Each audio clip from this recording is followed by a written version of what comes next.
Why do 80% of men think private jets are only for the ultra-rich?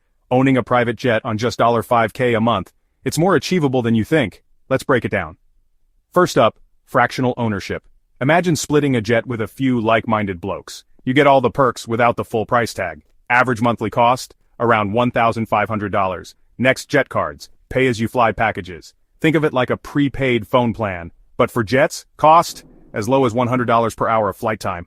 And don't forget the used jet market. Did you know you can snag a used Cirrus Vision jet for around $500K? Financing options mean monthly payments can be under $2K.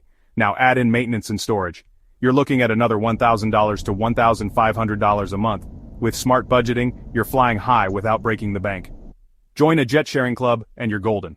Time-sharing platforms make private jet travel as easy as booking a rideshare.